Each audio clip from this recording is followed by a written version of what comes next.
बच्चों, आज हिंदी का हम 19वां पैराग्राफ पढ़ा रहे हैं। कल हमने 13वां पैराग्राफ पढ़ाया था और 13 के बाद 15 आपको पढ़ के आना था, 5 पैराग्राफ। तो 13, 5, 18 और 18 के बाद 19वां हम व्याख्या कर रहे हैं। तो एक पैराग्राफ हम पढ़ाएंगे, उसके आगे कागजन की किताब से आपको 5 पैराग्राफ पढ़ के आना है।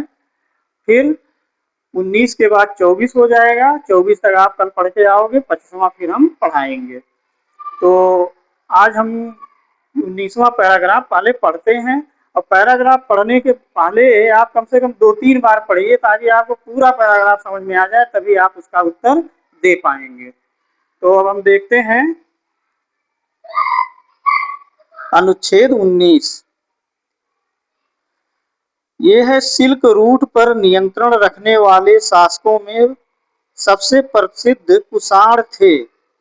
प्रसिद्ध मतलब फेमस थे, सब लोग जानते थे।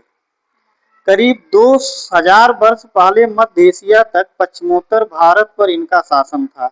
यानी कुषाण का शासन पश्चिमोत्तर मध्य एशिया था, पश्चिमोत्तर भारत पर था। कितने वर्ष पूर्व? 2000 वर्ष पूर्व। पेशावर और मथुरा इनके दो मुख्य शक्तिशाली केंद्र थे। तो दो शक्तिशाली केंद्र क्या थे? पेशावर और मथुरा। मतलब यहाँ पे इनकी सेनाएं थी और बहुत समृद्ध रही ये पेशावर और मथुरा था। तक्षशिला भी इनके राज्य का हिस्सा था।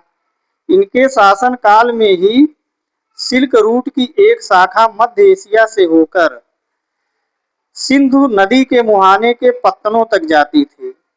सिल्क रूट का एक रास्ता कहाँ तक जाती थी? मध्य एशिया से होकर सिंधु नदी के मुहाने के पत्तनों तक जाती थी। फिर यहाँ से जहाजों द्वारा रेशम पश्चिम की ओर और रोमन साम्राज्य तक पहुंचता था। तो रेशम किसके द्वारा जाता था? जहाजों के द्वारा। कहाँ पहुंचता था? रोमन साम्राज्य तक पहुंचता था।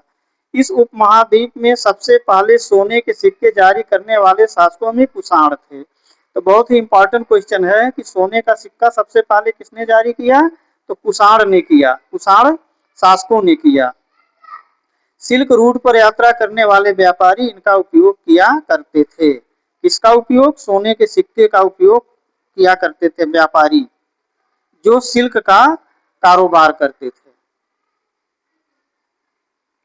अब यहाँ पे कुछ कठिन शब्द आया है जिसको हम बता रहे हैं।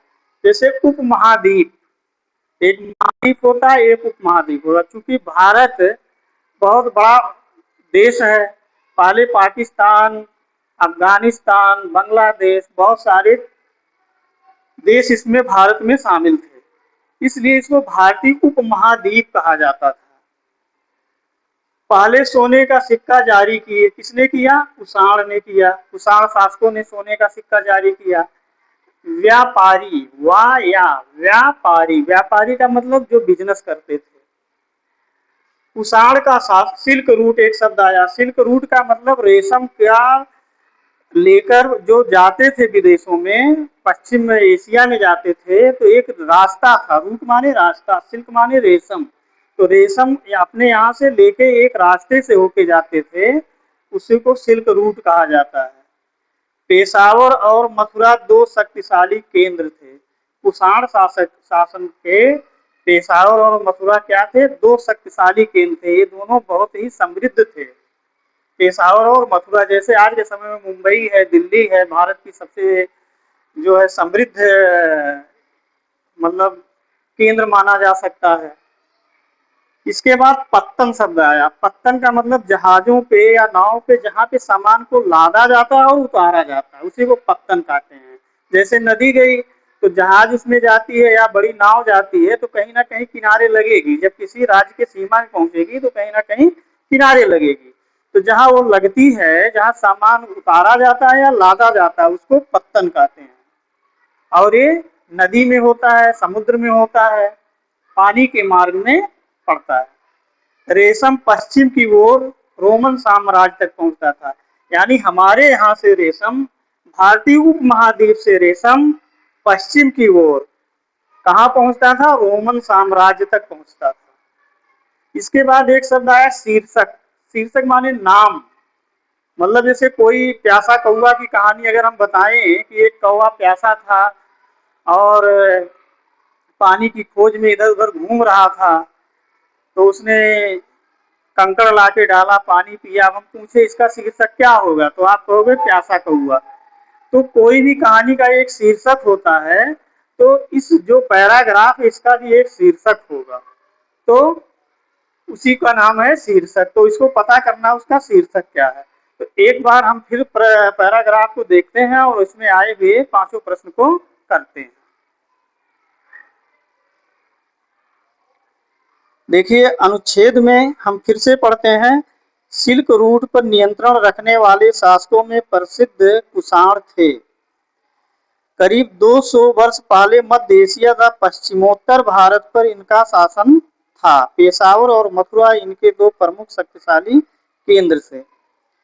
तक्षशिला भी इनके ही राज्य का हिस्सा था। इसके शासनकाल में ही सिल्क रूट की एक शाखा मध्य एशिया से होकर सिंधु नदी के मुहाने के पत्तनों तक जाती थी। फिर यहाँ से जहाजों द्वारा रेशम पश्चिम की ओर रोमन साम्राज्य तक पहुंचाया जाता था। इस उपमहाद्वीप में सबसे पहले सोने के सिक्के जारी करने वाले शासकों में कुषाण थे। सिल्क रूट पर यात्रा करने वाले व्यापारी इनका उपयोग करते थे। अब प्रश्न है, सिल्क रूट पर नियंत्रण रखने वाले प्रसिद्ध शासक थे। तो सिल्क रूट माने रेशम का जो मार्ग था उस पर नियंत्रण रखने वाले प्रसिद्ध शासक थे शुंग शासक, चंद्रगुप्त मौर्य, समुद्रगुप्त। ये तीनों पैराग्राफ में आया नहीं है, तो ऑब्वियसली हमारा आंसर सी सही होगा, कुषाण। दूसरा देखिए, कुषाण के दो मुख्य शक्तिशाली केंद्र थे, जैसा कि ब्लैक बोर्ड पे लिखा था, पेशावर और मथुरा। ना तो अलीगढ़ है, बुलंदशहर, आगरा और मथुरा, बुलंद और लाहौर। ये पैराग्राफ में आया ही नहीं है। जहाजों के द्वारा रेशम को सिल्क रूट से कहां तक पहुंचाया जाता था? तो जहाजों के द्वारा रोमन साम्राज्य तक पहुंचाया जाता था। तो अफगानिस्तान, श्रीलंका, अफ्रीका ये पैराग्राफ में दिया ही नहीं है, तो हमारा सही आंसर रोमन साम्राज्य तक सही होगा, ये ऑप्शन।